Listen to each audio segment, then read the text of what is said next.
Hello everyone, Rob with the Ark of Father Time here, and I just wanted to make a quick video and talk about what is backsliding and why is it called backsliding, because that's an interesting term, it's an interesting phrase. And a lot of people come into Christ and get filled with the Spirit, and it often feels like, in essence, you're kind of done. You've felt the love of God. Maybe you went to a revival or something like that, or maybe had some sort of experience that brought Christ into your life. And I liken it to you're this guy here. I picked this guy up over at a Hobby Lobby today. I was just looking for regular people, but they don't carry regular people. So I got this Yeti guy. Okay, so let me give you an example of what it's like when, let's say, you're filled with the Spirit and you've come into Christ, right? So it's like being the layperson, right? You're laying down here and you're just an average Joe, and let's say you're into church, you're into that kind of stuff, and you're reading the Bible, you're really excited, and you have this spiritual experience. And this is why it's called backsliding and not called back falling. Okay, so when we're born like this. We're born in essence upright. And as we get, let's say, knocked around or into the reality of materialism, things tend to start pulling us down. Okay, and by the time we get, into 7 years old and older, you're pretty much like this, right? We're laying down. We become this lay person, and a lay person, let's say, is defined as someone that's not proficient in a particular thing, but we're just talking about life here. So let's say we're not quite proficient at life at 7 years old, but as we get older, you might become proficient in one thing, but still life is this wonderment of an environment that has so much to it that you haven't quite mastered this aspect yet, right? But you want God. And so you go to a revival. Let's say you go to some, big church experience with a lot of people. Even as a teenager, a lot of people do this, and they get filled with the Spirit real quick, and then they, fall back down. Well, when you get filled with the Spirit and you're not quite in it, you feel like you're upright, right? But you're really just floating up a little bit, but you're still this layperson that hasn't quite become proficient at knowing God, right? And so you go to revival and you think you're upright because you're feeling so good. And you're like, oh my goodness, I discovered God, I discovered Christ. Christ is in me, Christ is in me. And then that's great. But while at the same time, you might find yourself, falling backwards into your old habits, right?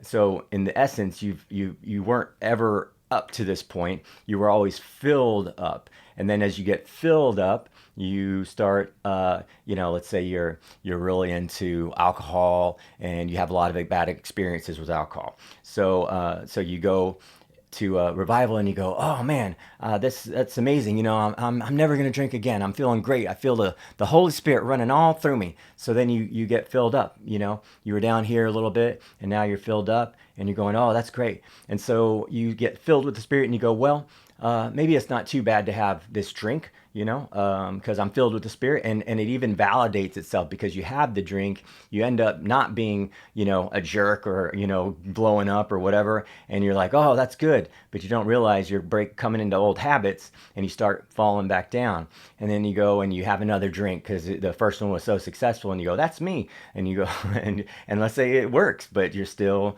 sinking a little bit back down, and so then you go to a party, and somebody looks at your old lady the wrong way, and you get really upset, and so then you're right back down here because you get all upset and you start wanting to fight people and whatever. The reason why it's called backsliding is because you weren't upright ever in that Spirit, and it felt like it, and it was a good thing, and you're on the right track, but when you're finally filled with the Spirit and you're led by Christ, you see those old choices as not even an option.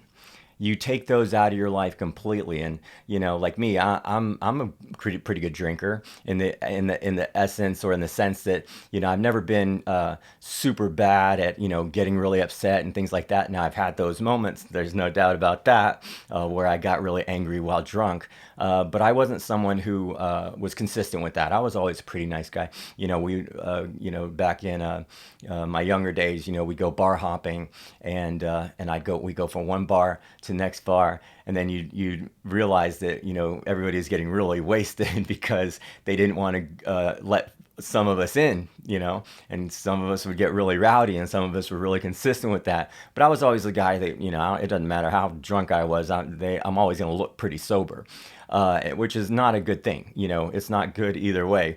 And this isn't about, alcohol and drinking and things like that. It's just to understand that, when we're born upright with this belief that there's this imagination that's going to lead us anywhere, and that's what we do as children. But as we have traumas and experiences, and I'm about to talk about one in the next video about my first trauma, and how that kind of ignited a certain aspect of my life, and how that was a good and a bad thing, depending on how you look at it. Now I see it as all good, but in the interim, it's very, very difficult to see that. So when you're born with this imagination, this belief that everything and anything is possible.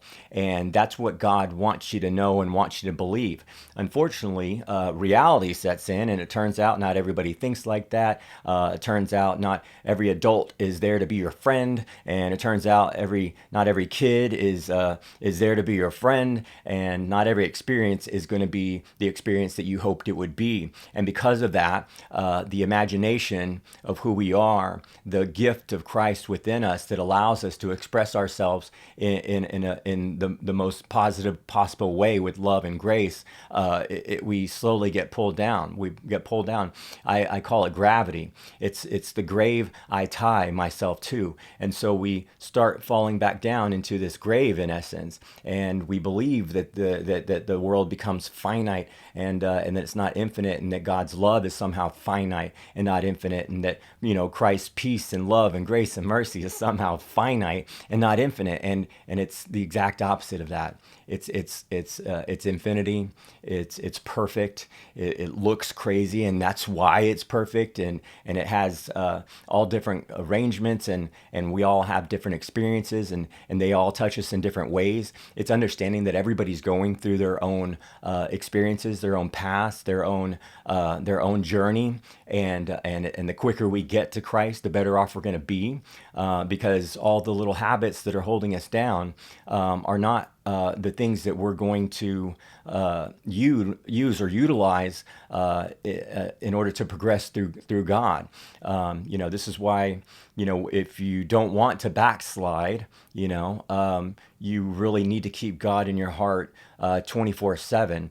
I myself, find myself in just constant prayer. I'm aware that all my thoughts are connecting to God 24 hours a day, 7 days a week. So it's very easy to not think one way and then to act another way. And I think a lot of us end up getting caught in that trap, believing that somehow our thoughts are hidden. Our thoughts are not hidden. They're connected directly to God. And then our actions follow our thoughts. You can't have an action without a thought. Now, often people are reacting, and so it doesn't seem like they're thinking a lot in order to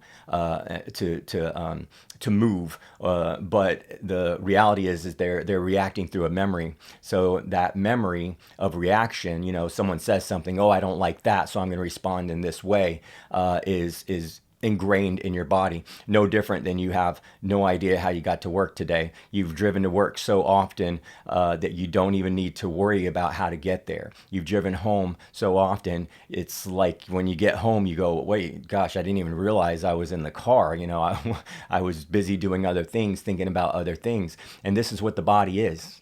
The body is something that we program, and if we don't put the right program in through choice, then the world is going to put that program into your body for you. And this is what it's all about. This is about actually making choices. About, some people I think go their entire life without ever genuinely making a choice because they've never genuinely connected to who they are. You're so busy in this world thinking that this is what it's all about, and you must do this and you must do that. We all get stuck in striving, believing we have to have this car or this house or, whatever it is. And so we make our actions according to materials that we want. And I think the reality is that not everybody has this desire to shine a light of creation necessarily, but everybody's doing it no matter what. Whether we're taking things out on the family or other people, or whether we're working to make money so we can provide certain things for our family. These are all good things, but you don't want to start from that location. You don't want to start from material and allowing material to pull you forward. What you want to start is from the center of you, which cares about something that's deep within you. Figure out why you care about these things and what is the best way to live your life through Christ, through God, through gratitude of the story and the gift of life that you've been given, and then allowing that to pull you forward into your career or whatever it is that drives you, whether it's your family or whether it's bringing other people to God, which is both of my things. I want to bring people to God, and I want my family to be happy and safe and in love. And because of that, you want to be reading the Bible every day, watching motivational Bible stuff all the time. I watch a prayer thing I pray every morning when I wake up, just thanking God for the reality that I've opened my eyes to, and then I put on a YouTube video of a Jesus prayer that usually lasts about half an hour. And then I get my day started. I drink my coffee. It's mushroom coffee. I don't know about this stuff. It seems okay. It doesn't taste as much like I think I really like the taste of coffee, but I get so jacked. I'm from Texas, so we're used to drinking tea. When I drink tea, I'm not sleeping for I don't know how many hours. I don't know what it is about iced tea, but it runs through my veins like caffeine. And so I'm trying to drink this mushroom tea, or mushroom coffee, but it doesn't taste like coffee, and I kind of miss that. So I might just go back to coffee. We'll see. Maybe one of those coffees that has like a lot of vitamins in it or something. But anyway, I'm getting off track. I just wanted to say this is the Ark of Father time. I have a message, that I was connected to through Christ in a moment I would maybe call it an aortic aneurysm if you had to get medical about it. But Christ just entered me and touched me, and God spoke, and we had this moment of amazing clarity, and it was a gift. And because of that, I just want to share that. That's what's running through me besides this mushroom coffee. But anyway, I hope you guys have an amazing day. If you have any questions, feel free to ask me. And again, my name's Rob. Thank you, and I hope you have an amazing, blessed day. Love you.